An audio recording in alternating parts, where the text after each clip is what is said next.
अस्सलाम वालेकुम एवरीवन, मैं हूं मोहम्मद तलहा। आप लोग देख रहे हैं तलाश फिज़ एकेडमी। सेकेंड ईयर के बच्चों के लिए आज जो है एक बहुत ही अहम वीडियो है और इस वीडियो के अंदर हम लोग सेकेंड ईयर फ़िज़िक्स के जो मोस्ट इम्पॉर्टेंट एमसीक्यूज़ हैं 2024 एनुअल एग्ज़ामिनेशन के, उनको डिस्कस करेंगे।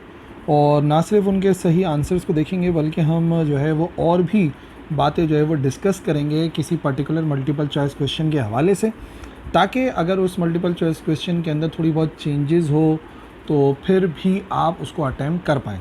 तो इस तरीके से कहने को ये सिर्फ 100 एमसीक्यूज़ होंगे, लेकिन इन दी एंड जब आप ये वीडियो कम्प्लीटली देख लेंगे तो आप जो है इस जैसे 100 के आप जो है 1000 एमसीक्यूज़ को भी सॉल्व कर सकते हैं, क्योंकि हम आम तौर पे हर मल्टीपल चॉइस क्वेश्चन के बारे में काफ़ी डिस्कशन करते हैं। तो ठीक है, स्टार्ट करते हैं with question number 1। 2 steam engines, 2 steam engines हैं। एक स्टीम इंजन ए है, दूसरा स्टीम इंजन बी है, और उनकी सोर्सेज जो है वो 600 पर हैं। ए वाले की सोर्स जो है वो 600 पर है और बी वाले की जो सोर्स है वो 400 पर है। अच्छा, जो उनकी सिंक्स हैं वो 300 पर हैं, यानी कि जो ए इंजन है उसका सिंक 300 पर है और जो बी का सिंक है वो 200 डिग्री सेल्सियस पर है। तो हमें इनकी एफिशिएंसीज़ के बारे में देखना है कि वो इक्वल हैं, ए ज़्यादा एफिशिएंट है, बी ज़्यादा एफिशिएंट है, या फिर देखते हैं और क्या ऑप्शन बनता है। तो क्वेश्चन नंबर 1 सॉल्व करते हैं। ठीक है जी, अब सबसे पहली बात ये कि जो ए वाला इंजन है ना, उसके अंदर क्या क्या सूरत हाल है। उसके अंदर सूरत हाल ये है कि एफिशिएंसी को इवन कर देते हैं। फार्मूला होता है 1 - T2 डिवाइड बाई T1 और फिर उसको मल्टीप्लाई कराते हैं 100 से। इसी तरीके से जब बी की बात करेंगे तो यहाँ पर बी इंजन हो जाएगा, उसकी एफिशिएंसी को E2 बोलेंगे, 1 - T2 डिवाइड बाई T1 होगा एंड देन मल्टीप्लाई कराएंगे 100 से। ठीक है जी। अच्छा, अब T1 T2 कितना था वो इधर लिख लेते हैं। T1 इसका हॉट बॉडी का टेम्परेचर है, T2 कोल्ड बॉडी का टेम्परेचर है। तो ए के हवाले से वो 600 और 300 है। ये आ गया 600 और ये आ गया 300। इसी तरीके से इसका जो T1 है वो बराबर है 400 के और इसका जो T2 है वो बराबर है 200 डिग्री सेल्सियस के। ठीक है, इसको केल्विन में कन्वर्ट कर लेते हैं। +273 +273 +273 और +273। ठीक है, ये कितना हो जाएगा? ये हो जाएगा 6 और यानी कि 873। ये हो जाएगा हमारे पास 573, ये बराबर हो जाएगा 673 और ये बराबर हो जाएगा 473 का। फिर 1 बाय 1 पुट करके सॉल्व कर लेते हैं। ए के हवाले से ये वैल्यूज़ हैं 1 - T2 divide by T1, 573 divide by 873 and then multiply कराना है इसको 100 से। ठीक है जी। तो अभी हम क्या करते हैं, 573 डिवाइडेड बाय 873 और यहाँ पे भी लिख लेते हैं, फिर एक साथ सॉल्व कर लेंगे। E2 बराबर है 1 - इसके T2 की वैल्यू है 473 और डिवाइड में आ जाएगा 673। फाइनली मल्टीप्लाई कराना है 100 से। तो इसको सिंप्लीफाई करते हैं, 573 डिवाइड बाय 873। ठीक है, 1 माइनस जो वैल्यू है आंसर की, और ये हो जाएगा हमारे पास मल्टीप्लाई बाय 100। तो ये हो गया 34.3% इवन जो है। इसी तरीके से E2 को देख लेते हैं, 473 डिवाइडेड बाय 673। ठीक है, 1 माइनस आंसर ये आ गया हमारे पास 26.4% के।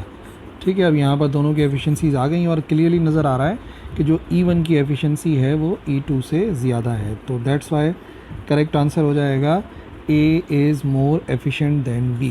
This is the answer. ठीक है जी। Question number 2, on Fahrenheit scale the temperature of 50 degree Celsius will B.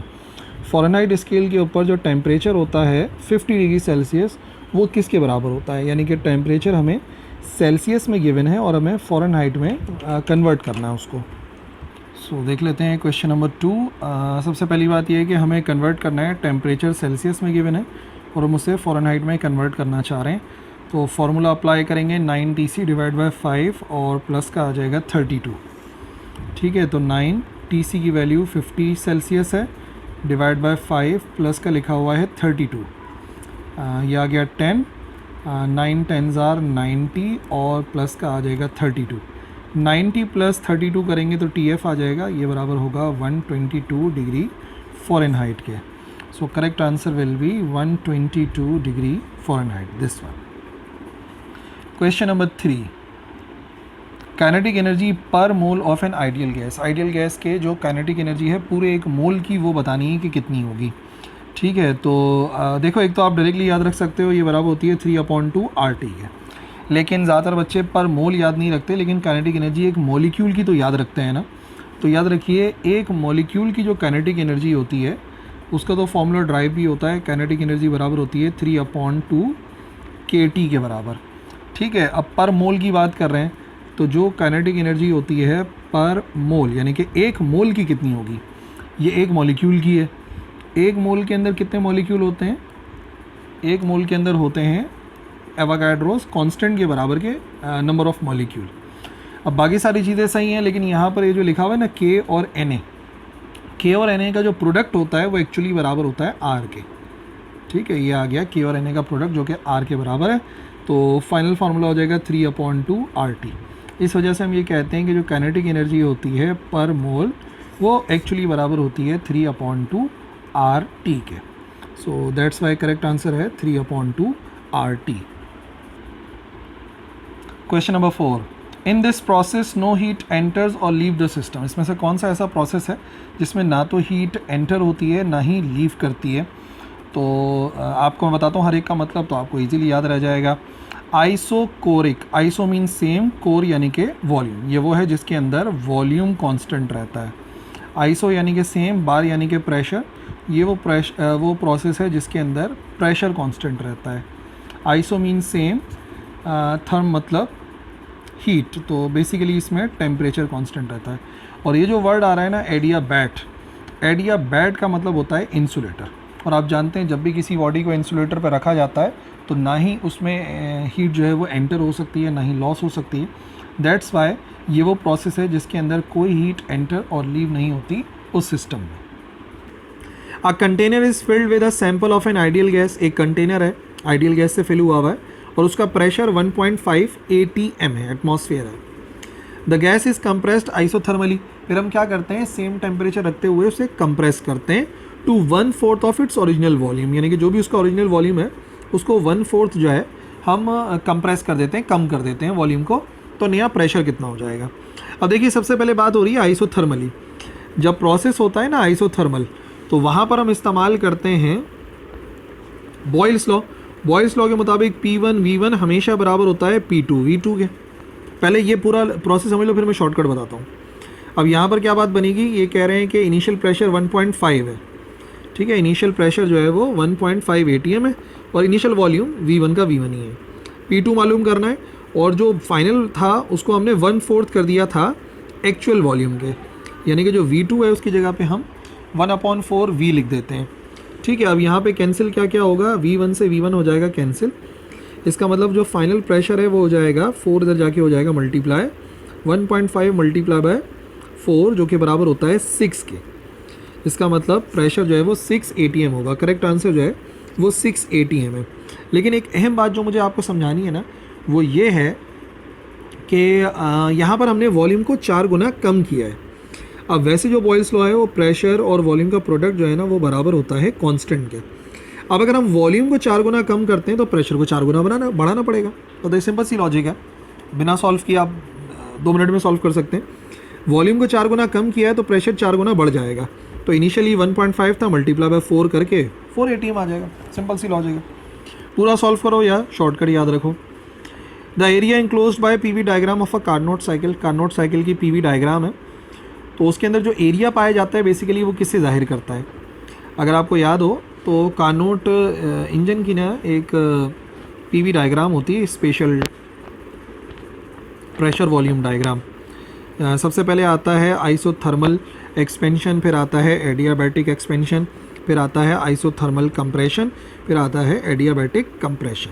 इस किस्म का एक एनवलप बनता है। अब सवाल ये है कि इसके अंदर जो कुछ पाया जाता है, ये जो एरिया है ये किसके बराबर होता है? याद रखिए ये होता है बेसिकली प्रेशर और वॉल्यूम का प्रोडक्ट। और प्रेशर और वॉल्यूम का प्रोडक्ट अगर आप याद करें तो एक्चुअली वो बराबर होता है वर्क डन के, क्योंकि आपको पता है ना डेल्टा W बराबर होता है P डेल्टा V के। तो प्रेशर और वॉल्यूम जो है ना जब प्रोडक्ट में आते हैं तो वो वर्क डन की डायमेंशन के बराबर होते हैं। तो करेक्ट आंसर यहाँ पर आएगा यूज़फुल वर्क, यानी कि यहाँ पर जो यूज़फुल वर्क होता है वही शो करता है area of PV diagram. The ratio of molar specific heat of a gas at constant pressure यानी कि Cp and molar specific heat at constant volume यानी कि Cv। Cp और Cv का जो रेशो है वो किसके बराबर होता है? Cp और Cv का रेशो किसके बराबर होता है? 7। अब एक बात आप याद रखिए कि Cp और Cv के रेशो की बात कर रहे हैं, किसके बराबर होगा? ये बात कंफर्म है ना कि Cp is always greater than Cv होता है, ये रिलेशन तो आपको याद होगा। तो आप इसको मल्टीप्लाई से डिवाइड में लेकर आओ, तो Cp divide by Cv greater than कुछ नहीं तो 1 हो गया। इसका मतलब जब भी हम Cp और Cv का रेशो मालूम करेंगे तो वो हमेशा ग्रेटर देन 1 आएगा। तो मैथमेटिकली ऐसे याद रखो। फिर आपको फिजिकली तो पता ही है कि जो मोलर स्पेसिफिक हीट होती है एट कांस्टेंट प्रेशर वो ज़्यादा होती है molar specific heat at constant volume से, तो जाहिर सी बात है उनका रेशो ग्रेटर देन 1 आएगा। करेक्ट आंसर है ग्रेटर देन 1।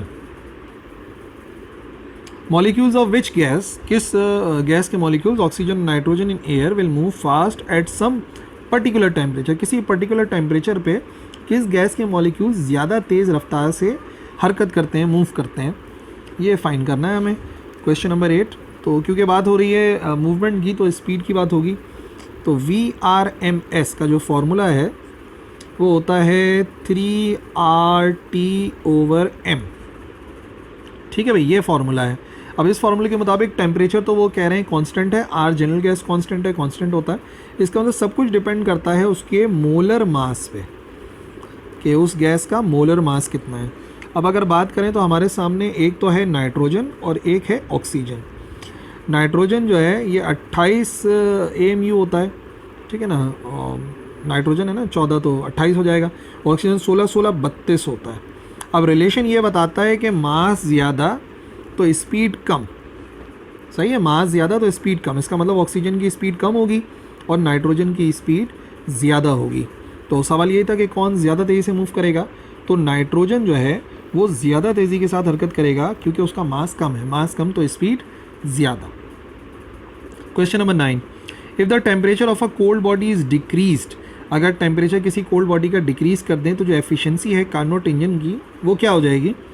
इंक्रीज़ हो जाएगी, डिक्रीज़ हो जाएगी, रिमेन कांस्टेंट या नन ऑफ दिस। अब जो रिलेशन है ना 9 ये पर समझा देता हूँ। फॉर्मूले के मुताबिक E बराबर होता है 1 - T2 divide by T1 multiply by 100। Relation ये बताता है कि अगर मैं T2 को कम करूँगा तो ये रेशो कम आएगा, जब ये रेशो कम आएगा 1 में से छोटी वैल्यू माइनस होगी, 1 में से छोटी वैल्यू माइनस होगी यानी कि आंसर बड़ा आएगा, यानी कि T2 को कम करने से एफिशिएंसी बढ़नी चाहिए। एक तो ये मैथमेटिकल बात हो गई। फिर मैं आपको फिजिकली ये बात समझाता हूँ कि देखो हॉट बॉडी जो है उसका नाम ही हॉट बॉडी है, तो वो जितनी हॉट होगी उतना बेहतर है। और कोल्ड बॉडी का नाम कोल्ड बॉडी क्यों रखा गया? क्योंकि वो जितनी कोल्ड होगी उतना बेहतर है। अब ये कह रहे हैं कि टेम्परेचर को डिक्रीज़ करें अगर कोल्ड बॉडी का, यानी कोल्ड बॉडी को और कोल्ड कर दें, जाहिर सी बात है एफिशिएंसी को बढ़ना चाहिए। तो मैथमेटिकली समझो या फिजिकली समझो, दोनों तरीक़ों से एफिशिएंसी जो है वो इंक्रीज़ ही होगी। Heat energy can't be measured in, heat energy किससे मेजर नहीं हो सकती? Joule, BTU, kelvin, calorie. अब यहाँ पे केल्विन में मेजर नहीं हो सकती, क्यों? क्योंकि kelvin is the unit of temperature, ऐसा ही स्केल है। कैलोरी जो है वो एनर्जी का यूनिट है, heat is a form of energy. BTU British thermal unit, BTU stands for British thermal unit, तो एक्चुअली है ही वो एनर्जी का यूनिट। और जूल तो एनर्जी का यूनिट होता है, SI unit. Which of the following can not be a scalar quantity, इसमें से कौन सी स्केलर क्वांटिटी नहीं हो सकती, ये पूछा है ना, यानी कि कौन सी वेक्टर क्वांटिटी है इसमें से। ठीक है, तो अगर हम बात करें इलेक्ट्रिक फ्लक्स की, तो इलेक्ट्रिक फ्लक्स जो है वो दो चीज़ों के दरमियान का प्रोडक्ट है, इलेक्ट्रिक इंटेंसिटी और एरिया वेक्टर के दरमियान का डॉट प्रोडक्ट है। इसका मतलब ये तो वेक्टर नहीं हो सकता, ठीक है, ये तो स्केलर ही है, पक्की बात है। अच्छा जी, EMF क्या है? EMF होता है कितना वर्क डन किया पर यूनिट चार्ज, वर्क भी स्केलर, चार्ज भी स्केलर, इसका मतलब ये भी स्केलर क्वांटिटी है। इलेक्ट्रिक पोटेंशियल भी दो चीज़ों के दरमियान का डॉट प्रोडक्ट है, इलेक्ट्रिक इंटेंसिटी और एक पर्टिकुलर डिस्टेंस, तो ये भी एक स्केलर क्वांटिटी है। सिर्फ यहाँ पे इलेक्ट्रिक इंटेंसिटी है जो कि स्केलर क्वांटिटी नहीं हो सकती। क्यों नहीं हो सकती? क्योंकि according to the definition of electric intensity, force per unit charge है, और क्योंकि हमें पता है force is a vector quantity, so electric intensity भी एक वेक्टर क्वांटिटी ही होगी। In an electrostatic force between two electrons at a distance F newton, ठीक है, इलेक्ट्रोस्टैटिक फोर्स जो है दो इलेक्ट्रॉन्स के दरमियान की वो एफ न्यूटन है। तो जो इलेक्ट्रोस्टैटिक फोर्स होगी between two protons at the same distance is. अब लॉजिक यहाँ पर ये है कि देखो इलेक्ट्रोस्टैटिक फोर्स जो है ना अकॉर्डिंग टू कूलम्स लॉ वो डिपेंड करती है के Q1 Q2 upon are square पे। क्या मास पे डिपेंड करती है इलेक्ट्रोस्टैटिक फोर्स? नहीं डिपेंड करती। इसका मतलब प्रोटॉन के भारी होने का कोई फ़र्क नहीं पड़ेगा चार्ज के ऊपर, और जब चार्ज पे फ़र्क नहीं पड़ेगा फोर्स पे फ़र्क नहीं पड़ेगा। तो याद रखिए जो चार्ज होता है प्रोटॉन का और इलेक्ट्रॉन का वो तो सेम ही रहता है। जब वो सेम रहेगा तो इसका मतलब ये है कि जो फोर्स होगी वो भी सेम ही रहेगी, यानी कि F रहेगी। कहने का मकसद ये है कि मास ज़्यादा होने से प्रोटॉन का कोई फ़र्क नहीं पड़ता फोर्स के ऊपर या चार्ज के ऊपर, तो जाहिर सी बात है फोर्स सेम ही रहेगी। Number 13, the relation delta we divide by delta R, actually ये बराबर होता है इलेक्ट्रिक इंटेंसिटी के। मैंने भी आपको बताया भी था कि एक्चुअली देखा जाए तो पोटेंशियल, इलेक्ट्रिक पोटेंशियल जो है ये इलेक्ट्रिक इंटेंसिटी और डेल्टा आर का डॉट प्रोडक्ट होता है, जिसको आप रीअरेंज करेंगे तो ये बनेगा, जिसे पोटेंशियल ग्रेडियंट भी कहते हैं, और इलेक्ट्रिक इंटेंसिटी के ही बराबर होता है potential gradient. If the area of plates of parallel plate capacitor is doubled, अगर एरिया जो है पैरेलल प्लेट कैपेसिटर का उसको हम डबल कर दें तो कैपेसिटेंस के साथ क्या होगा? कैपेसिटेंस का फार्मूला होता है A epsilon not over D। अब ये कह रहे हैं कि एरिया को डबल कर दें, तो भाई अगर एरिया को मल्टीप्लाई बाय 2 टाइम करोगे तो ये भी मल्टीप्लाई बाय 2 टाइम हो जाएगा। तो इसका मतलब ये है कि कैपेसिटेंस भी डबल्ड हो जाएगी अगर सिर्फ आप एरिया को डबल करते हैं।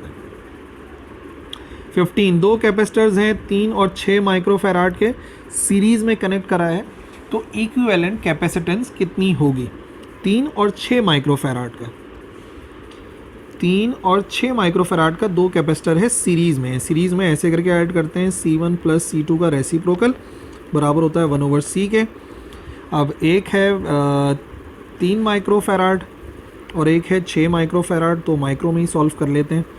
एलसीएम लेंगे, ये आ जाएगा हमारे पास 2 + 1 और यहाँ पर आ जाएगा 6, 3 डिवाइड बाय 6, ठीक है, 3 डिवाइड बाय 6 आ गया, और कैंसिल करेंगे तो ये 1/2 आ जाएगा। 1/2 रेसिप्रोकल करके C बराबर आ जाएगा 2 माइक्रोफैराड के बराबर। ठीक है जी, तो ये क्या आंसर होना चाहिए इसका? 2 microfarad. 1 mega electron volt is equal to, 1 mega electron volt बराबर होता है किसके? याद रखिए 1.6 एक्सपोनेंट -13 जूल के बराबर होता है। अगर मेगा में कन्फ्यूजन हो रही है तो याद रखिए सिर्फ इलेक्ट्रॉन वोल्ट किसके बराबर होता है? एक इलेक्ट्रॉन वोल्ट बराबर होता है 1.6 10⁻⁻19 जूल्स के ना। तो मेगा का मतलब 10⁻6, तो इसमें अगर मैं +6 कर दूंगा पावर -19 में तो वो -13 के बराबर हो जाएगी। दैट्स वाई मैं कह रहा हूँ 1.6 एक्सपोनेंट -13 जूल के बराबर होता है। Number 17, the number of electrons in 1 coulomb is. अब आप इस वैल्यू को याद भी रख सकते हैं, और अगर याद ना रहे तो आप इसको कैलकुलेट भी कर सकते हैं। नंबर ऑफ इलेक्ट्रॉन का एक ही फार्मूला है जो हम लोगों ने पढ़ा है। नंबर ऑफ इलेक्ट्रॉन के लिए फार्मूला इस्तेमाल करते हैं, Q बराबर होता है NE के। तो नंबर ऑफ इलेक्ट्रॉन कैलकुलेट करना है तो ये आ जाएगा Q डिवाइड बाई E के। चार्ज कह रहे हैं 1 कूलम है, और E चार्ज ऑन 1 इलेक्ट्रॉन जो कि कांस्टेंट वैल्यू है 1.6 10⁻⁻19 के।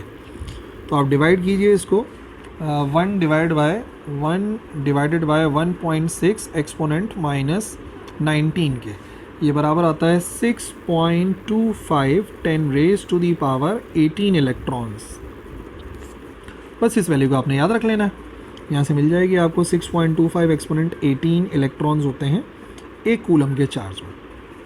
On equipotential surface work done in moving charged particle is. अगर कोई सरफेस इक्विपोटेंशियल है, यानी कि ये एक फॉर एग्जांपल पॉइंट है, एक लाइन को शो कर रहा है जहाँ का वोल्टेज लेट से बराबर है 5 वोल्ट के, ठीक है, और एक दूसरी इक्विपोटेंशियल सरफेस है, ये बराबर है 10 वोल्ट के। अब ये कह रहे हैं ऑन इक्विपोटेंशियल सरफेस, अगर मैं यहाँ से यहाँ मूव कर रहा हूँ किसी भी चार्ज को, so there is no potential difference. जब पोटेंशियल डिफरेंस ही ज़ीरो है तो जाहिर सी बात है वर्क डन भी ज़ीरो ही करना पड़ेगा। हाँ, यहाँ से यहाँ तक ले जाने में हमें पोटेंशियल डिफरेंस पर यूनिट चार्ज से वर्क डन कैलकुलेट करना पड़ेगा, लेकिन जब तक आप इक्वी पोटेंशियल सरफेस पर ही मूव करते हो तो आपको वर्क डन करने की ज़रूरत नहीं होती। If a dielectric having epsilon R, dielectric constant जो है वो 2 के बराबर है, inserted between the plates of 20 microfarad capacitor, its capacitance will. फॉर्मूले के मुताबिक जो कैपेसिटेंस का फॉर्मूला है A epsilon naught epsilon R divide by D होता है। अब एप्सिलॉन आर ही अगर 2 के बराबर है, इसकी जगह पे 2 पुट करूँगा तो इसका मतलब कैपेसिटेंस भी डबल हो जाएगी। अब ये क्वेश्चन दो तरीक़ों से आ सकता है, जैसे यहाँ पर तो इन्होंने डबल शबल लिखा हुआ है, हो सकता है कि वो ऑप्शन दे देते 40 माइक्रोफैराड, तो फिर आप 40 को सेलेक्ट करते हैं। फिलहाल हम सेलेक्ट करेंगे बी डबल्ड।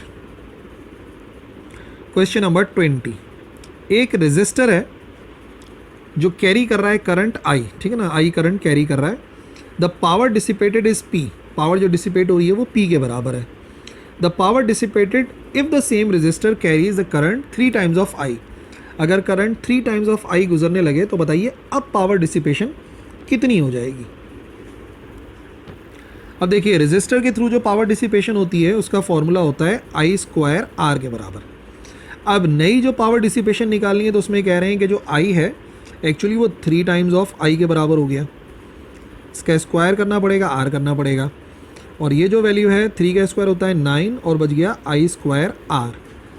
ये पूरी तो वैल्यू आपको पता है बराबर है एक्चुअल पी के। इसका मतलब इस केस के अंदर जो नई पावर डिसिपेशन है वो एक्चुअल पावर डिसिपेशन का 9 टाइम्स हो जाएगी। सो करेक्ट आंसर होगा 9 पी के बराबर। The commercial unit of electrical energy, electrical energy का जो कमर्शियल यूनिट है वो क्या है, ठीक है जी, कमर्शियल यूनिट एक्चुअली होता है किलोवाट आर, और यही मल्टीपल चॉइस क्वेश्चन इसकी वैल्यू के लिहाज से भी आ सकता है कि 1 किलोवाट आर कितने जूल के बराबर होता है। तो याद रखिए वो बराबर होता है 3.6 10 raise to the power 6 joules के, ठीक है ना, 36 लाख जूल के बराबर होता है। आप ये बात याद रखिएगा, जो 1 किलोवाट आर होता है, जो बिजली का एक यूनिट है ना, वो तब बनता है जब हम 36 लाख जूल बिजली इस्तेमाल कर लेते हैं। एक कॉपर वायर है having resistivity rho is stretched in such a way that its diameter reduces to half. Copper wire की रेजिस्टिविटी रॉ थी, उसको स्ट्रेच करा कि डायमीटर आधा हो गया ओरिजिनल वायर के लिहाज से, तो जो नई रेजिस्टिविटी है वो कितनी हो जाएगी।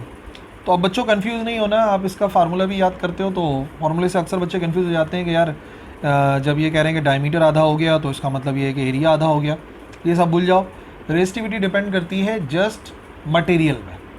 क्या जब हम तार को खींचते हैं, स्ट्रेच करते हैं तो उसका मटेरियल बदल जाता है? नहीं, मटेरियल सेम रहता है, तो वो रहेगा। अगर फॉर एग्जांपल कॉपर का तार है तो कॉपर ही रहेगा, तो रेजिस्टिविटी याद रखिए सेम रहेगी। यही मल्टीपल चॉइस क्वेश्चन आ सकता है, सिर्फ यहाँ पे लिखा हो सकता है raw divide by 2, raw multiply by 4, तो आपने याद रखना है कि रेजिस्टिविटी तो चेंज होती ही नहीं है, वो सिर्फ मटेरियल पे डिपेंड करती है। रेजिस्टर है 2 ओम का, 3 ओम का, 4 ओम का और 5 ओम का, 4 रेजिस्टर हैं सीरीज़ में लगे हुए हैं। अगर करंट फ्लो कर रहा है 2 ओम वाले रेजिस्टर से 1 एम्पियर के बराबर, तो बताइए कि बाकी रेजिस्टर से कितना फ्लो करेगा। अब ये सिंपल सी लॉजिक है जो कि याद रहनी चाहिए आपको कि सीरीज़ के अंदर करंट सेम रहता है। अगर सीरीज़ में करंट सेम रहता है और ये कह रहे हैं कि 2 ओम वाले से 1 एम्पियर गुजर रहा है, तो इसका मतलब सबसे ही 1 एम्पियर करंट गुजर रहा होगा, ठीक है ना। तो यही सवाल ना वोल्टेज के लिए आ सकता है पैरेलल में, वोल्टेज पैरेलल में सेम रहता है, तो अगर वो ऐसे ही को ऑप्शन दे दें, बोले वोल्टेज इतना है किसी एक के क्रॉस, तो बाकियों के क्रॉस भी उतना ही होगा। Resistance of a wire does not depend on the, अब देखो रेजिस्टेंस ऑफ द वायर का जो फार्मूला है ना, जनरली अगर आप इस फार्मूले को याद रखो तो ऐसा कोई भी मल्टीपल चॉइस क्वेश्चन कर सकता है। एक तो रेजिस्टेंस डिपेंड करती है इन 3 फैक्टर पे, मटेरियल पे, लेंथ पे, एरिया पे, और फिर रेजिस्टेंस डिपेंड करती है टेम्परेचर पे according to temperature coefficient of resistance. Temperature पे डिपेंड करती है, लेंथ पे डिपेंड करती है, एरिया पे डिपेंड करती है, नहीं डिपेंड करती रेजिस्टेंस तो इलेक्ट्रिक करंट पे डिपेंड नहीं करती। ऐसा नहीं हो सकता कि आपने करंट को बढ़ा दिया तो रेजिस्टेंस बढ़ गई, ये मामला नहीं है, ठीक है। The electrical energy dissipated as heat in a resistor is, मैंने अभी आपको बताई थी जो पावर डिसिपेशन होती है वो बराबर होती है आई स्क्वायर आर के। अच्छा, पावर आपको पता है ये बराबर होती है एनर्जी डिवाइड बाय टाइम के, ठीक है, तो ये हो जाएगा आई स्क्वायर आर। तो कितनी एनर्जी डिसिपेट हो रही है, टी इधर जाके मल्टीप्लाई हो जाएगा, तो बन जाएगा I square R T, I square R T. 26 the EMF of the combination of 3 cell, 3 cell हैं, और उनके कॉम्बिनेशन का ईएमएफ बताना है, हर एक 2 वोल्ट का है, कनेक्टेड इन पैरेलल। अब मैंने आपको अभी भी बताया सीरीज़ में करंट सेम रहता है, पैरेलल में वोल्टेज सेम रहता है। तो आप जितनी भी 2 वोल्ट के सेल लगा दोगे पैरेलल में, वोल्टेज सेम ही रहेगा, वोल्टेज 2 वोल्ट ही रहेगा। जैसे आजकल जो है जब हम सोलर प्लेट लगाते हैं 2, तो उनको आपस में पैरेलल जोड़ते हैं जनरली कि भाई 12 वोल्ट जो है पैरेलल जोड़ेंगे तो बैटरी तक भी 12 वोल्ट ही आएगा। हाँ, अगर आपने 24 वोल्ट करनी है तो जाहिर सी बात है 2 को मिला देते हैं, तो फिर वो 24 वोल्ट वाली बनती है सीरीज़ में। When it is desired to increase current, अगर मैं चाहता हूँ कि करंट को बढ़ाऊँ इन द सर्किट में करंट को बढ़ाऊँ विदाउट अफेक्टिंग द वोल्टेज, दोबारा वही सवाल आ गया, मैं चाह रहा हूँ करंट बढ़ जाए वोल्टेज ना बढ़े। ठीक है, करंट बढ़ जाए वोल्टेज ना बढ़े, तो फिर मुझे क्या करना चाहिए, मुझे कनेक्ट करना चाहिए उनको, क्या चीज़, पैरेलल, क्योंकि पैरेलल में वोल्टेज सेम रहता है।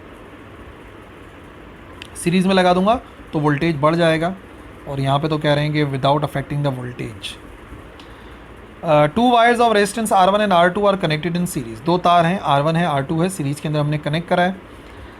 अगर R1 जो है वो ज़्यादा है R2 से, if R1 is greater then R2 the heating would be, heating किस में ज़्यादा होगी, वही फार्मूला जो मैंने आपको बताया रेजिस्टेंस के हवाले से, जो हीटिंग है एनर्जी वो डिपेंड करती है किस पे, वो डिपेंड करती है I² RT पर। ठीक है, तो इसका मतलब रेजिस्टेंस ज़्यादा, एनर्जी लॉस ज़्यादा, हीटिंग ज़्यादा, रेजिस्टेंस ज़्यादा, एनर्जी ज़्यादा। तो रेजिस्टेंस किसकी ज़्यादा है, R1 ज़्यादा है, तो इसका मतलब हीटिंग भी R1 में ज़्यादा होगी। समझ गए ना, ये सीरीज़ की बात हो रही है।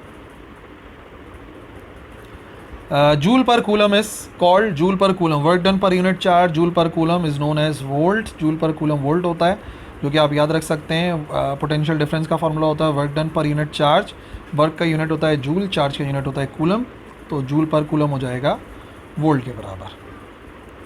ठीक है, ये देखो, ये वही वाला मल्टीपल चॉइस क्वेश्चन है जो मैंने बोला कि ये सीरीज़ की वजह आपको वोल्टेज में भी दे सकते हैं। 3 रेजिस्टर हैं, पैरेलल ज्वाइन कर दिया, 3, 5, 7 ओम के, इनकी कोई भी वैल्यू दे सकते हैं। अगर पोटेंशियल डिफरेंस अक्रॉस 5 ओम के रेजिस्टेंस जो है उसके अक्रॉस वोल्टेज 6 वोल्ट है। अब क्योंकि मैंने इनको पैरेलल जोड़ा हुआ है तो पैरेलल में वोल्टेज तो सेम रहता ही रहता है, इट मीन्स बाकियों के अक्रॉस भी पोटेंशियल डिफरेंस बराबर होगा 6 वोल्ट के, सेम रहेगा। Non inductive coil in a resistance box is use to minimise, देखिए मेन जिस चीज़ को मिनिमाइज करना होता है वो सेल्फ इंडक्टेंस होती है, बाकी चीज़ें सेल्फ इंडक्टेंस पर डिपेंड करती हैं, लेकिन हम चाहते हैं कि ऑटोमेटिकली जो किसी भी तार के अंदर जब करंट चेंज होता है तो ऑटोमेटिकली उसके अंदर एक ईएमएफ इंड्यूस हो जाता है, मेन हम उसको रोकने के लिए करते हैं, बाकी उसकी वजह से जो भी मिनिमाइज़ हो, लेकिन मेन जो हमारा काम होता है वो सेल्फ इंडक्टेंस को मिनिमाइज़ करना होता है। 32 the path of neutron moving perpendicular through a magnetic field is, अब याद रखिए जब भी कोई चार्ज मूव करता है मैग्नेटिक फील्ड के अक्रॉस तो फोर्स अप्लाई होती है और वो चार्ज जो है वो थोड़ा सा बेंड हो जाता है, लेकिन न्यूट्रॉन है, न्यूट्रॉन तो आपको पता है कि न्यूट्रल होता है, और अगर ये न्यूट्रल है तो इसका मतलब ये है कि वो मैग्नेटिक फील्ड से चाहे जितनी भी स्पीड से गुजर ले उसका जो रास्ता होगा वो दरअसल एक स्ट्रेट लाइन ही होगा, कोई भी उसके अंदर बेंडिंग देखने में नहीं आएगी। ठीक है ना। 33 टेस्ला कैपिटल टी से शो करा इज इक्वल टू, टेस्ला किसके बराबर होता है। अब टेस्ला की डेफिनेशन ना आप 2 फार्मूलों से निकालते हैं।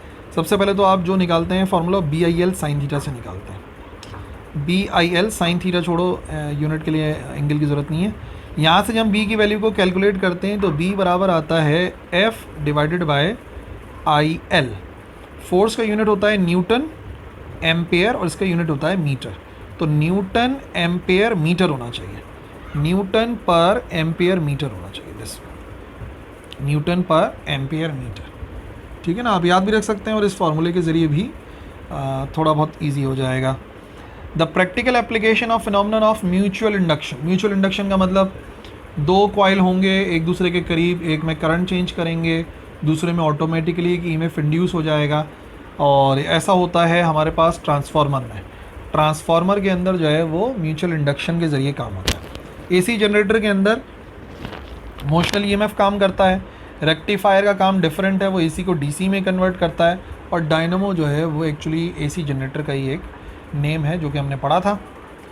35 if the conventional current is flowing from top to bottom, ऊपर से लेके नीचे की तरफ जो है वो करंट फ्लो कर रहा है top to bottom in a wire, then the direction of magnetic lines of induction will be, देखिए करंट जो है वो ऊपर से नीचे की तरफ जा रहा है, टॉप टू बॉटम जा रहा है। अब आप राइट हैंड रूल को अपने यूज़ करो और थंब को कर लो डाउनवर्ड। थंब को आप डाउनवर्ड करोगे तो फिंगर्स जो है वो किस तरफ कर्ल कर रही हैं आपको नज़र आ जाएगा। फिंगर्स आपको कर्ल करती हुई नज़र आएंगी इस डायरेक्शन में, फिंगर्स इस डायरेक्शन में आपको कर्ल करती हुई नज़र आएंगी। राइट हैंड रूल वाली अगर नहीं पता तो भाई वीडियो जाके देखो, अभी मैं राइट हैंड कैसे दिखाऊँ। तो बात ये कि राइट हैंड रूल के अंदर जो है ना आपने अपने राइट हैंड की फिंगर्स को कर्ल करना है और थंब को करना है ऊपर से नीचे की तरफ थंब जा रहा होगा तो आप देखेंगे आपकी जो फिंगर्स हैं वो इस डायरेक्शन में गोल घूम रही होंगी जैसा मैंने दिखाया है। तो ये कौन सी डायरेक्शन है, क्लॉकवाइज है, एंटी क्लॉकवाइज है, कैसी है। तो बेसिकली ये जो डायरेक्शन आपको नज़र आ रही है घड़ी ऐसे चलती है, that's why it is clockwise. और राइट हैंड को इस्तेमाल करना, बच्चे लेफ्ट हैंड से करके उल्टा लिख देते हैं। When an AC generator is converted into DC generator, अगर हम एसी जनरेटर को कन्वर्ट करते हैं डीसी जनरेटर में तो स्लिप रिंग की जगह पर एक स्प्लिट रिंग लगा देते हैं। देखो आमतौर पे कार्बन ब्रशेस के दरमियान में जो हम स्लिप रिंग लगाते हैं वो इस तरीके से कंटिन्यूस रहता है, इसके साथ टच में रहता है, तो वो ऑल्टरनेटिंग करंट जनरेटर के अंदर होता है। जबकि डीसी में क्या होता है, इन्हीं कार्बन ब्रशेस के दरमियान में हम एक ऐसा वो लगाते हैं जो कि बीच में से स्प्लिट हुआ होता है, एक ऐसा रिंग लगाते हैं वो बीच में से स्प्लिट हुआ होता है, इस वजह से उसका नाम होता है स्प्लिट रिंग और वो डीसी में इस्तेमाल होता है। ठीक है जी। 37 दो पैरेलल वायर्स हैं और वो कैरी कर रहे हैं करंट को इन द ऑपोजिट डायरेक्शन के अंदर करंट जो है वो पास हो रहा है, तो वो एक दूसरे को अफेक्ट नहीं करेंगे, अट्रैक्ट करेंगे, रिपेल करेंगे, नन ऑफ दिस। देखो इसके लिए बड़ा अच्छा मैं बच्चों को बताता हूँ याद रखने के लिए, क्योंकि चार्जेस बच्चे याद रखते हैं कि अपोजिट चार्ज एक दूसरे को रिपेल करते हैं और अपोजिट चार्ज एक दूसरे को अट्रैक्ट करते हैं और सेम चार्ज एक दूसरे को रिपेल करते हैं। सेम रिपेल करते हैं, अपोजिट अट्रैक्ट करते हैं। आप उसका उल्टा यहाँ पे याद कर लें, फिगर ही बना के दिखाता हूँ, आप उसका रिवर्स जो है ना इधर याद कर लो, बड़ा इजी हो जाएगा। जब भी करंट फ्लो कर रहा होता है ऑपोजिट डायरेक्शन में तो वो एक दूसरे को रिपेल करने लगते हैं, चार्ज अट्रैक्ट कर रहे थे ये रिपेल करते हैं, और जब भी करंट मूव करता है इन द सेम डायरेक्शन तो वो एक दूसरे को अट्रैक्ट करते हैं। ठीक है ना, ये रिपेल कर रहे थे और ये आपस में एक दूसरे को अट्रैक्ट करते हैं। तो अभी फ़िलहाल क्या है, अपोजिट डायरेक्शन में चार्ज एक दूसरे को अट्रैक्ट करते हैं, तो इसका मतलब ये क्या कर रहे होंगे, ये कर रहे होंगे रिपेल ईच अदर।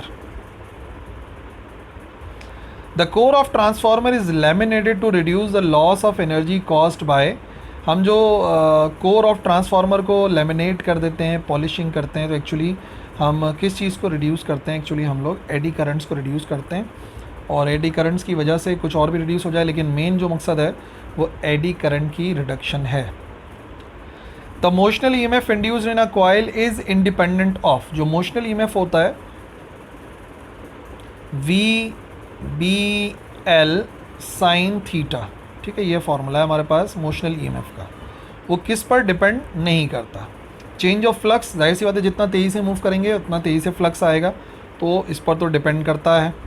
ठीक है, नंबर ऑफ़ टर्न्स पे डिपेंड करता है, जितने नंबर ऑफ़ टर्न्स बढ़ाएंगे उतना ही ज़्यादा मोशनल ईएमएफ प्रोड्यूस होगा, सही बात है। टाइम पे डिपेंड करता है, क्योंकि इस टाइम कम लगेगा तो ऑटोमेटिकली जो है मोशनल ईएमएफ ज़्यादा इंड्यूस हो जाएगा। ये रेजिस्टेंस पे डिपेंड नहीं करता, याद रखो, ईएमएफ रेजिस्टेंस पे डिपेंड नहीं करता। करंट ज़रूर रेजिस्टेंस पे डिपेंड करता है, लेकिन ईएमएफ रेजिस्टेंस पे डिपेंड नहीं करती। ईएमएफ जो है वो इंडिपेंडेंट होती है रेजिस्टेंस के। 40 transformers are used in circuits containing, transformer use होते हैं जहाँ पर ऑल्टरनेटिंग करंट यूज़ हो रहा होता है। क्यों? उसका जो रूल है वो है म्यूचुअल इंडक्शन, एक में करंट चेंज होगा तो दूसरे में ईएमएफ इंड्यूस होगा। अच्छा, डायरेक्ट करंट के अंदर तो करंट चेंज होता ही नहीं है, कांस्टेंट अमाउंट होता है, तो बेकार हो गया ना ट्रांसफार्मर। हाँ, ऑल्टरनेटिंग करंट के अंदर वोल्टेज जो है वो बढ़ता है कम होता है, बढ़ता है कम होता है, तो उसमें जो है वो ट्रांसफार्मर का यूज़ करने का कोई मकसद है, वही जाहिर सी बात है स्टेप अप करते हैं, स्टेप डाउन करते हैं। If length of wire of potentiometer के तार की लंबाई को अगर हम बढ़ा दें तो एक्यूरेसी भी बढ़ जाती है, इंक्रीज़ हो जाती है, एफिशिएंसी वो ज़्यादा बेहतर रिजल्ट देने लगता है। तभी आप देखें जो लैब में हमारे पोटेंशियोमीटर रखे हुए होते हैं उसके अंदर 10 मीटर लंबा तार लगा हुआ होता है गोल गोल घुमा के ना, तो जाहिर सी बात है कि उससे हम चाहते हैं कि एफिशिएंसी बढ़ जाए। 42 एक सिंगल डिवाइस है जो कि कंटेन करती है एम मीटर को, वोल्ट मीटर को और ओम मीटर को। तो इस डिवाइस को क्या कहते हैं? VTVM CRO potentiometer multimeter. Correct answer multimeter है, लेकिन हो सकता है कि यही ऑप्शन आपको AVO मीटर के नाम से ही मिले। तो थोड़ा जहन में रखना है, एवियोमीटर मल्टीमीटर एक ही बात है। एवियोमीटर यानी कि एम्पियर, वोल्ट और ओम मीटर, और वो ये सिंगल डिवाइस होती है जो तीनों को मेजर करती है। Meter bridge is use to measure, meter bridge के ज़रिए हम रेजिस्टेंस को मेजर करते हैं, ठीक है ना। ब्रिज से आप याद रख सकते हैं, क्योंकि व्हीटस्टोन ब्रिज से हम लोग रेजिस्टेंस को मेजर करते हैं, तो व्हीटस्टोन ब्रिज बोलें, मीटर ब्रिज बोलें, रेजिस्टेंस नापने के काम में आता है। एक इंस्ट्रूमेंट जो कि मेजर करता है, कंपेयर करता है पोटेंशियल को without drawing any current from the circuit. Ammeter current को नापता है, ये तो पोटेंशियल डिफरेंस को नापता ही नहीं है, ठीक है। एवियोमीटर तीनों को नापता है। वोल्ट मीटर और पोटेंशियोमीटर में आप कंफ्यूज हो सकते हो, क्योंकि दोनों ही वोल्टेज नापते हैं, लेकिन याद रखिए वोल्ट मीटर से तो करंट पास होता है, तभी तो वो रीडिंग नज़र आती है ना हमें। लेकिन पोटेंशियोमीटर में रीडिंग हम जब लेते हैं जब नल पॉइंट आता है, यानी कि जब करंट पास नहीं हो रहा होता। दैट्स वाई हम ये कहते हैं कि potentiometer is the best device to measure potential difference, क्योंकि जब वो वोल्टेज को नाप के बताता है तो उस वक्त करंट पास हो ही नहीं रहा होता, और वोल्टेज फिर एक्यूरेट आते हैं, जो रूल है पूरा का पूरा।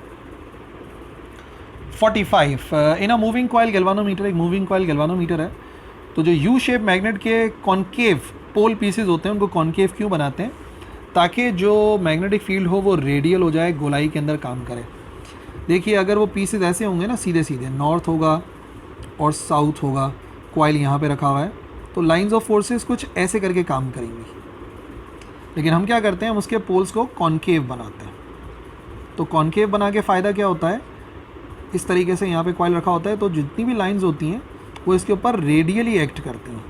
दैट्स वाई हम जो है वो कॉन्केव पीसेस जो है बनाते हैं उसके पोल्स के।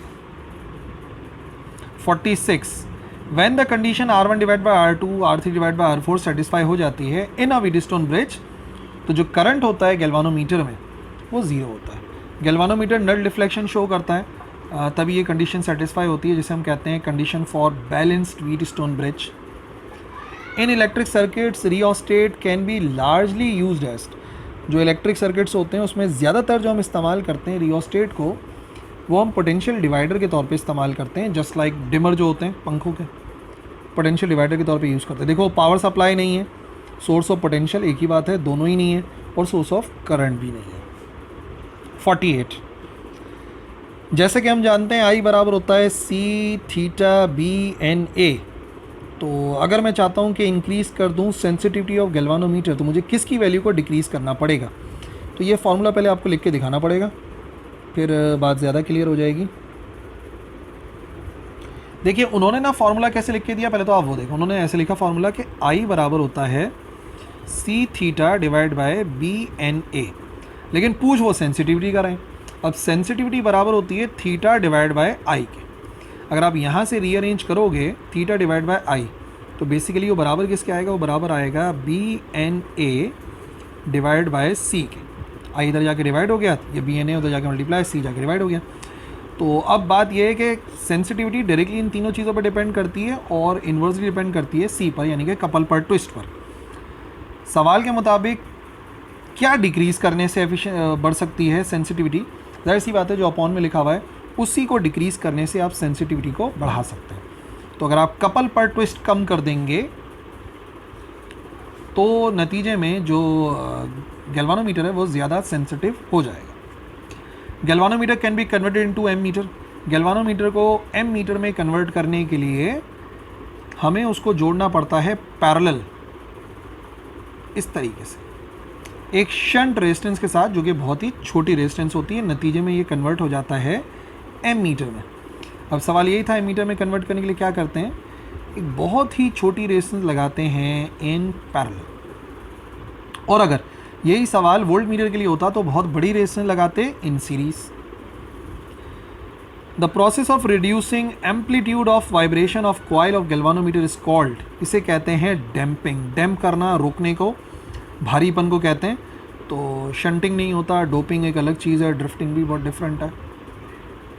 Question 51 the application of electric potential across the diode. जब डायोड के अक्रॉस इलेक्ट्रिक पोटेंशियल लगाते हैं, यानी कि बैटरी लगाते हैं, तो उसे क्या कहते हैं? बाइसिंग कहते हैं। डोपिंग का मतलब तो आपको याद होगा, मिलावट करना था, इम्प्योरिटी ऐड करना था, ट्राइवेलेंट या पेंटावेलेंट एलिमेंट की इम्प्योरिटी एडिशन, एक ही बात है। पोटेंशियल बैरियर तो वो जो पोटेंशियल है जिसे क्रॉस करना पड़ता है due to depletion layer, biasing ही correct. Emitter based junction is forward biased, याद रखिए हमेशा फॉरवर्ड बाइज होता है।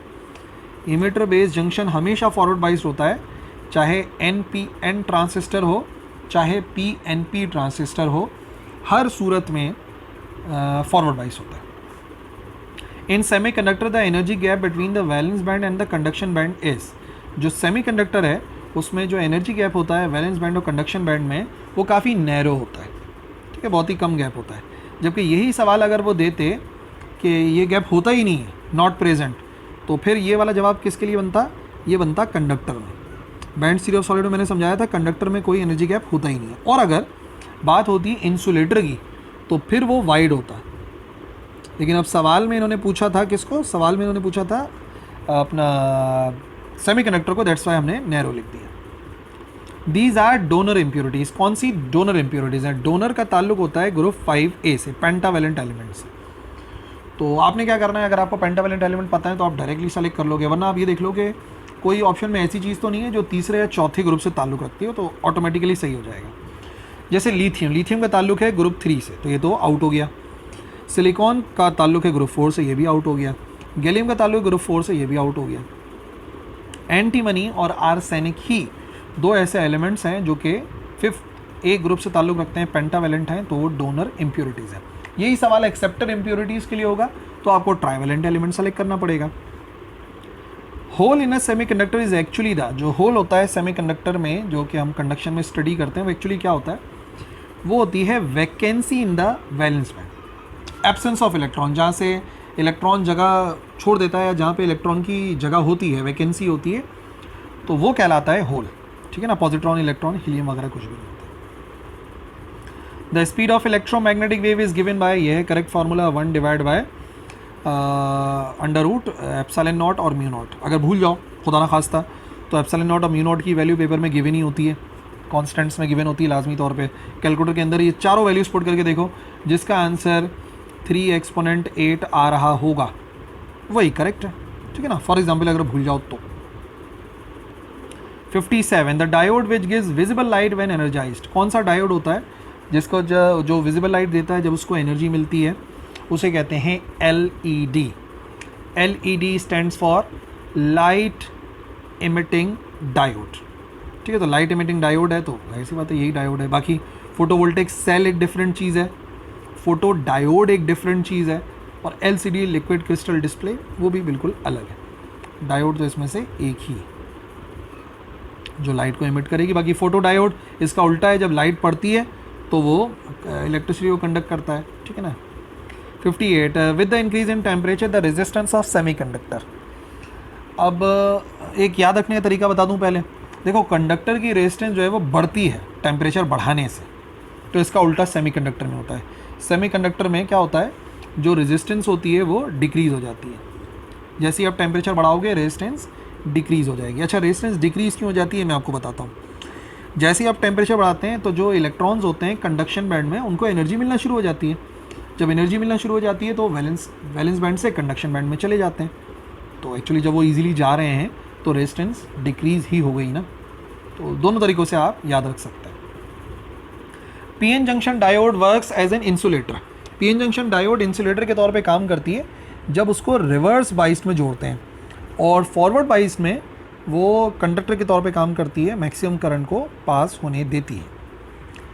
The process of adding impurities, trivalent हो या पेंटावेलेंट हो, उसे कहते हैं डोपिंग, ठीक है। और अगर पेंटावेलेंट होता है तो वो डोनर होता है, डोनर डोपिंग, और अगर ट्राइवेलेंट होता है तो उसे कहते हैं एक्सेप्टर डोपिंग, ठीक है ना। ये बात याद रख लो, काम में आ जाएगा। The phenomenon of pair production takes place if the energy of photon is greater than. Pair production होता ही तब है जब एनर्जी ज़्यादा होती है 1.02 मेगा इलेक्ट्रॉन वोल्ट से, क्योंकि पेयर प्रोडक्शन में पेयर प्रोड्यूस होता है और एक की जो एनर्जी है वो 0.511 मेगा इलेक्ट्रॉन वोल्ट होती है, चाहे इलेक्ट्रॉन की बोलो या पॉजिट्रॉन की। और क्योंकि पेयर प्रोड्यूस हो रहा है तो एनर्जी इसका डबल होती है, 0.511 का जो ट्वाइस होगा वो ये होगा 1.02 mega electron volt. 62 as the temperature of the black body is raised. अगर ब्लैक बॉडी के टेम्परेचर को बढ़ाते हैं तो जो वेवलेंथ होती है corresponding to the maximum intensity shift towards shorter wavelength.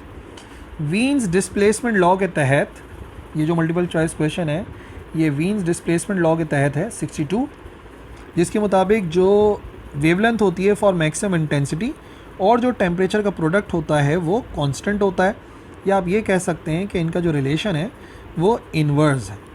Temperature ज़्यादा वेवलेंथ कम, तो इसका मतलब वो शिफ्ट हो जाएगी शॉर्टर की तरफ। In order to increase the kinetic energy of ejected electron, there should be an increase in।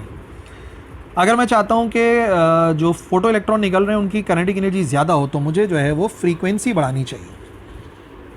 और अगर तादाद बढ़ाने की बात होती तो फिर हम क्या बढ़ाते, फिर हम इंटेंसिटी बढ़ाते। अगर क्या लिखा होता, अगर सवाल में लिखा होता नंबर ऑफ फोटो इलेक्ट्रॉन्स, अगर नंबर ऑफ फोटो इलेक्ट्रॉन्स की बात होती तो याद रखिए इंटेंसिटी बढ़ाई जाती है, ये फीचर्स में हमने पढ़ा है। और अगर काइनेटिक एनर्जी बढ़ानी है तो फ्रीक्वेंसी इंक्रीज करनी पड़ती है।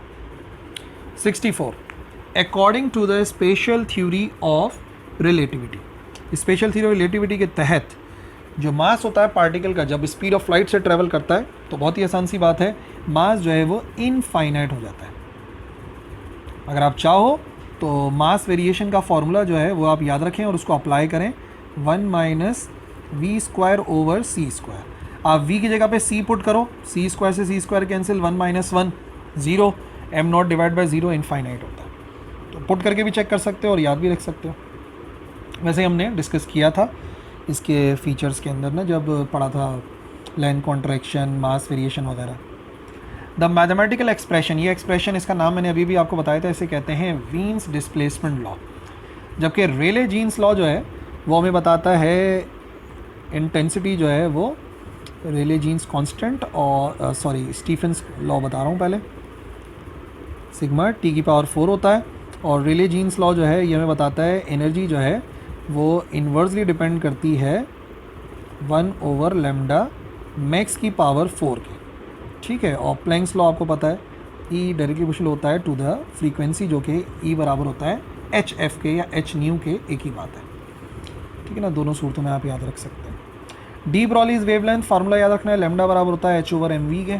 D Broglie's wavelength, the energy radiated per second per unit area from the surface of the black body is directly to the absolute temperature raised to the power. ये Stefan's law को पूछ रहे हैं। Stephen's law के मुताबिक जो energy emit होती है पर सेकेंड पर यूनिट एरिया, ये जो ई लिखा हुआ है ये पर सेकेंड पर यूनिट एरिया है, तो वो डायरेक्टली डिपेंड करती है 4th power of temperature, power 4। तो पेपर में आप देखेंगे तो इस फॉर्म में भी पूछा गया है और इस फॉर्म में भी पूछ रहे हैं, जैसे कि लिखा हुआ नज़र आ रहा है। तो दोनों सूरतों में ना आपने याद रखना है।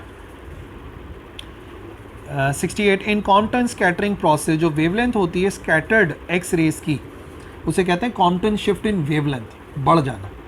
तो याद रखिए वेवलेंथ बढ़ जाती है, और अगर फ्रीक्वेंसी की बात होती तो याद रखिए फ्रीक्वेंसी कम हो जाती है। वेवलेंथ बढ़ जाती है, फ्रीक्वेंसी कम हो जाती है।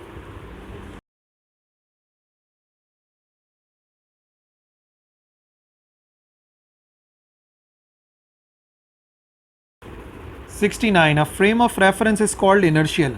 कौन सा frame of reference inertial frame of reference कहलाता है, जो कि रोटेटरी होता है, एक्सेलरेटेड होता है, वाइब्रेटरी होता है? नहीं, जो यूनिफॉर्म वेलोसिटी के साथ मूव करता है उस फ्रेम ऑफ रेफरेंस को इनर्शियल कहते हैं। और नॉन इनर्शियल वो होता है जिसमें एक्सेलरेशन पाया जाता है। 70, the rest mass of a photon, जो फोटोन का रेस्ट मास है एक्चुअली वो 0 होता है। फोटोन का रेस्ट मास 0 होता है। Photon is the energy packet, mass नहीं उसका। The ratio of the radius of third orbit in hydrogen atom to the radius of first Bohr orbit, क्या रेशियो होता है तीसरे और पहले ऑर्बिट का? इसके लिए आपको ना वो जनरल फार्मूला याद रखना है। जनरल फार्मूला आपने याद रखना है। जनरल फार्मूला क्या है? आर एन बराबर होता है एन स्क्वायर आर वन के बराबर। अब ये कह रहे हैं तीसरे ऑर्बिट की बात हो रही है, तो मैं यहाँ पे लिखूँगा R3 और यहाँ पे मैं लिखूँगा 3 का स्क्वायर और ये हो जाएगा R1। ये इधर जाके हो जाएगा divide, R3 divide by R1 और 3 का स्क्वायर होता है 9, तो उसको 9 कह सकते हैं, 9:1 कह सकते हैं। जब तीसरे ऑर्बिट का पहले ऑर्बिट से हम रेशो निकालते हैं तो हो जाएगा 9:1। 72, the principle of laser production इस, जो लेज़र प्रोडक्शन है उसका प्रिंसिपल क्या है? तो अगर आपको लेज़र की फुल फॉर्म पता है तो ये तो आपको याद ही रख सकते हैं बड़ी आसानी के साथ। Light amplification by stimulated emission of radiation. Light amplification by stimulated emission of radiation, इसका मतलब बात हो रही है स्टिमुलेटेड इमिशन की, बट गलती से वो दोनों जगह प्रिंट हो गया, तो भाई बस स्टिमुलेटेड इमिशन को सेलेक्ट कर लेना। 73 Lyman found a series of line in the spectrum of hydrogen atom in this region. किस रीजन के अंदर जो है वो लेमन सीरीज पाई जाती है, तो उसको याद रखो, हर एक को याद रखो कि कौन सा कहाँ पाया जा रहा है, इजी हो जाएगा। देखिए पहले तरतीब याद रखें, Lyman, Balmer, Paschen, Brackett, Pfund, ठीक है ना। ये इसमें फाइनल ऑर्बिट जो है वो 1 होता है, इसमें 2 होता है, इसमें 3 होता है, 4 होता है, 5 होता है। फाइनल ऑर्बिट होता है, याद रखना, इनिशियल नहीं। हमें इनिशियल से कोई लेने देने नहीं, हम फाइनल को देखते हैं। और ये इसके अंदर जो है वो अरेंजमेंट होती है, ये अल्ट्रावायलेट रीजन में होता है, ये विजिबल रीजन में होता है, और ये सारे के सारे इंफ्रारेड में पाए जाते हैं, जहाँ पर जो ब्रैकेट और पॉलीफंड है ये जो है वो फार इंफ्रारेड में होता है, लेकिन होता है इंफ्रारेड में। अब सवाल किससे रिलेटेड है? सवाल इन्होंने पूछा है लेमन का, तो लेमन मैंने आपको बताया वो होता है अल्ट्रावायलेट में। विजिबल जो है वो बैल्मर सीरीज़ में होता, और इंफ्रारेड जो है वो पैशन के अंदर हो सकता था। 74 an electron can revolve in the nth orbit if and only if the angular momentum is equal to. तो ये तो भाई हमारा बोहर का पोस्टुलेट है। एंगुलर मोमेंटम जब बराबर होता है NH/2 पाई के बराबर, तो नतीजे में जो है वो इलेक्ट्रॉन वहाँ पे रिवॉल्व कर सकता है। तो इंटीग्रल मल्टीपल ऑफ H/2 पाई होता है, तो n का मतलब होता है integral multiple. In laser the life time of an electron in metastable it is of the order. अब लेज़र के अंदर 3 स्टेट्स होती हैं। अगर ग्राउंड स्टेट की बात करें, यही सवाल अगर ग्राउंड स्टेट के लिए होता तो याद रखो वहाँ पे तो इलेक्ट्रॉन हमेशा रह सकता है। अगर बात होती है एक्साइटेड स्टेट की, एक्साइटेड स्टेट के अंदर इलेक्ट्रॉन बहुत कम देर के लिए रह सकता है, 10⁻⁻⁸ सेकेंड के लिए। और मेटा स्टेबल जो कि काफ़ी ज़्यादा स्टेबल स्टेट होती है, वहाँ पे काफ़ी देर तक रह सकता है, तो 10⁻³ सेकेंड तक रह सकता है। ठीक है, अब सवाल के अंदर इन्होंने पूछा है मेटा स्टेबल स्टेट के बारे में, तो जाहिर सी बात है हमारा जो करेक्ट आंसर है वो होना चाहिए -3 सेकेंड के बराबर। एक्साइटेड होता तो -8 होता। The number of energy level, अभी भी मैंने आपको बताया 3 एनर्जी लेवल होते हैं लेज़र के अंदर, तो करेक्ट आंसर होगा 3। Balmer series obtain when the transition of electron terminate on. अब मैंने बताया फाइनल ऑर्बिट, तो आपने उसको याद रखना है लेमन बैल्मर। बैल्मर का मतलब फाइनल ऑर्बिट 2 के बराबर होता है, टर्मिनेट का मतलब कहाँ पे ख़त्म होता है, तो वो सेकंड ऑर्बिट पे ख़त्म होता है, तो बैल्मर सीरीज होती है। 78 when an electron falls from third orbit to first orbit. कोई भी इलेक्ट्रॉन अगर आ रहा है तीसरे ऑर्बिट से पहले ऑर्बिट में, तो वो लाइन स्पेक्ट्रम कहाँ लाई करेगा। तो अब सवाल जो है वो बता रहा है, मैंने आपको बताया फाइनल ऑर्बिट को देखते हैं। तो अगर ये फर्स्ट ऑर्बिट में आ रहा है, तो फर्स्ट ऑर्बिट का मतलब हो गया लेमन सीरीज। किस ऑर्बिट से आ रहा है ये मायने नहीं रखता, किस ऑर्बिट में जाएगा ये मायने रखता है। लेज़र प्रोड्यूसेस, लेज़र से क्या इलेक्ट्रॉन निकलते हैं? नहीं, लाइट एम्प्लीफिकेशन, लाइट निकलती है, बट वो होती है coherent beam of light. The wavelength of X ray is in the region of. जो लेज़र है वो किस रीजन के अंदर लाई करती है, जो एक्स रे की रेंज है। तो एक्स रेज की जो वेवलेंथ है बेसिकली वो 0.01 नैनोमीटर से स्टार्ट हो जाती है। तो 0.01 आपको यहीं पर ही नज़र आ रहा है, अगर आप पहले ही ऑप्शन याद रख लो तो इजी हो जाएगा कि भाई 0.01 नैनोमीटर से स्टार्ट होती है। अच्छा जी, 81 the radioactive decay law is. इनमें से कौन सा एक्सप्रेशन जो है वो लॉ ऑफ रेडियोएक्टिव डीके को शो कर रहा है? चारों को गौर से देखो, थोड़ा सा कंफ्यूजिंग होता है, लेकिन याद रखिए सूरत हाल में n बराबर होता है n0 e exponential minus lambda T के। ये ऑप्शन करेक्ट है, सिर्फ n0 इधर जाके मल्टीप्लाई हो जाएगा, इधर माइनस नहीं लगा हुआ था, ठीक है, तो इधर माइनस हमने लगा दिया तो करेक्ट हो जाएगा ना, n0 इधर जाके डिवाइड हुआ हुआ। After alpha decay the nucleus has its. Alpha decay के बाद क्या होता है? अल्फा डीके के बाद जो चार्ज नंबर है वो डिक्रीज बाय 4 होता है। क्या होता है? याद रखिए अल्फा बराबर होता है हीलियम न्यूक्लियस के ना, अल्फा बराबर होता है हीलियम न्यूक्लियस के बराबर। तो बात ये हुई कि अगर ये हमारे पास एक एलिमेंट है x, z और a, अगर इसमें से रिलीज़ हो जाता है एक अल्फ़ा पार्टिकल यानी कि हीलियम, तो एटॉमिक नंबर में 2 की कमी आती है, यानी z -2 हो जाता है, और एटॉमिक मास में 4 की कमी आती है। अब जो ऑप्शन इसमें से करेक्ट लग जाए, एटॉमिक मास -4, एटॉमिक मास में से 4 की कमी आती है, atomic mass decrease by 4, this one. 83, in law of radioactive decay जो लैम्डा होता है क्या होता है? ये वेवलेंथ नहीं होता भाई, याद रखिएगा, डीके कांस्टेंट होता है। वो बच्चे इसमें डीके कांस्टेंट और लैम्डा में ही कंफ्यूज हो सकते हैं, बाकी बातें तो बिल्कुल करेक्ट हैं। 84, the product of decay constant and the half life of radioactive element 0.693 के बराबर होती है। कैसे होती है 0.693 के बराबर? क्योंकि अगर आपको टाइम उसका हाफ लाइफ का फार्मूला याद है तो वो होता है 0.693 डिवाइड बाय लैम्डा यानी कि डीके कांस्टेंट। तो ये इधर जाके मल्टीप्लाई हो जाएगा तो दोनों का प्रोडक्ट 0.693 के बराबर आ जाएगा। अच्छा जी, व्हेन अ न्यूक्लियस, एक न्यूक्लियस है और उसमें से रिलीज़ हो जाता है बीटा पार्टिकल, तो एटॉमिक नंबर पे क्या फ़र्क पड़ेगा? अब देखो बीटा पार्टिकल ना पॉजिटिव भी होता है और नेगेटिव भी होता है। तो अगर बीटा पार्टिकल इमिट हो रहा है तो वो पॉजिटिव भी हो सकता है, नेगेटिव भी हो सकता है। तो इस वजह से करेक्ट आंसर हम लिखेंगे कि वो इंक्रीज़ और डिक्रीज़ दोनों हो सकता है। लेकिन अगर बीटा पार्टिकल लिखा होता नेगेटिव बीटा पार्टिकल या पॉजिटिव बीटा, तो नेगेटिव बीटा पे इंक्रीज़ हो जाता अगर नेगेटिव बीटा लिखा होता तो, ठीक है, और डिक्रीज़ कब हो जाता? जब लिखा होता पॉजिटिव बीटा, ठीक है। तो नेगेटिव और पॉजिटिव का डिफरेंस देख लो, यहाँ पे नेगेटिव आएगा और डिक्रीज़ आएगा पॉजिटिव, ये नेगेटिव है और ये पॉजिटिव। 86, एज टाइम पासिस, जैसे जैसे टाइम पास होता रहता है जो रेट ऑफ डीके है वो जाहिर सी बात है कम होता रहता है, rate of decay decreases with respect to the time. High energy neutron may be absorb by, अच्छा जी, अगर हाई एनर्जी न्यूट्रॉन एब्जॉर्ब होता है लिथियम से तो क्या प्रोड्यूस होता है? एक अल्फ़ा पार्टिकल, दो अल्फ़ा पार्टिकल, एक अल्फ़ा, एक बीटा, या एक बीटा और एक गैमा। देख लेते हैं क्या बनता है, क्या प्रोड्यूस होता है, अभी पता लग जाएगा। ठीक है जी, तो लिथियम की बात हो रही है। लिथियम जो है ये हो गया 3 और 6 और ये जो है वो एब्जॉर्ब कर रहा है एक न्यूट्रॉन को, ठीक है, न्यूट्रॉन को एब्जॉर्ब कर रहा है। तो न्यूट्रॉन को एब्जॉर्ब करेगा तो नतीजे में क्या बनता है? सबसे पहले तो यहाँ पे बन जाता है ट्राइटियम, ट्राइटियम बनता है तो H1 और 3 होता है। अब आप देखिए टोटल होना चाहिए था, इसका टोटल होना चाहिए था 7 और इसका टोटल होना चाहिए था 3। तो अभी क्या बच गया हमारे पास? यहाँ पर 1 तो चला गया, 2 रह गया, तो ये हो गया हमारे पास 2, ठीक है, और यहाँ पर 3 आ गया, 4 रह गया, तो ये हो गया हीलियम। एक अल्फ़ा पार्टिकल बनता है और एक ट्राइट्रियम बनता है। अब सवाल तो अल्फ़ा पार्टिकल से रिलेटेड था तो हम बोलेंगे यहाँ पे बनेगा 1 alpha particle. 88, this particle has no charge, एक पार्टिकल है जिसका कोई चार्ज नहीं है, उसका कोई मास नहीं है, बट वो इंटरेक्ट कर सकता है हर पार्टिकल के साथ। कोई चार्ज नहीं है, कोई मास नहीं है। देखो न्यूट्रॉन का मास है तो ये गलत हो गया, पॉजिट्रॉन का मास है, गलत हो गया, अल्फ़ा पार्टिकल का मास है।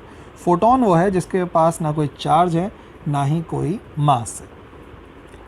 The half life of radium is 1600 years, जो हाफ लाइफ है रेडियम की वो 1600 ईयर्स है। तो 6400 साल के बाद कितना रेडियम बच जाएगा? देखो अब इसका तरीक़ेकार मैं आपको बताऊं कि कितना रह जाता है, कैसे पता लगता है। सबसे पहले तो आप टाइम को डिवाइड कराएं उसकी हाफ लाइफ से। जब आप टाइम को डिवाइड कराएंगे हाफ लाइफ से तो हमारे पास क्या क्या आ गया? ये है हमारे पास 6400 और हाफ लाइफ है 1600, ये कैंसिल करके आंसर आ जाएगा 4। इसका मतलब ये अपनी 4 हाफ लाइफ जो है वो गुजारेगा, ठीक है। अब मिसाल के तौर पे कोई भी एलिमेंट है, ठीक है, जो भी एलिमेंट है लेट्स से 1 kg का, एक हाफ लाइफ गुजारने के बाद वो आधा रह जाता है, दूसरी हाफ लाइफ गुजारने के बाद वो इसका भी आधा रह जाता है, तीसरी हाफ लाइफ गुजारने के बाद वो इसका भी आधा रह जाता है, और चौथी हाफ लाइफ गुजारने के बाद वो इसका भी आधा रह जाता है। समझ में आ रहा है ना? मैं हर एक को डिवाइड बाय 2 कर रहा हूँ, डिवाइड बाय 2 डिवाइड बाय 2। तो करेक्ट आंसर हो जाएगा 1/16, 1/16 रह जाएगा। तो पहले आप number of half lifes calculate करो, फिर बाकी बात आप कैलकुलेट कर सकते हैं। Question number 90, breeder reactor use to convert, breeder reactor इसमें से किसको कन्वर्ट करता है? अब याद रखिए ब्रीडर रिएक्टर जो है ना वो 235 वाले में तो यूज़ होता ही नहीं है, तो ये तो बात ही गलत हो गई। 235 वाली बात तो बिल्कुल ही गलत हो गई, 235 वाली बात तो बिल्कुल ही गलत हो गई। 238 वाले को कन्वर्ट करते हैं, किस में करते हैं? बैरियम के अंदर कन्वर्ट करते हैं या प्लूटोनियम में कन्वर्ट करते हैं? याद रखिए ब्रीडर रिएक्टर्स यूरेनियम को प्लूटोनियम में कन्वर्ट करते हैं।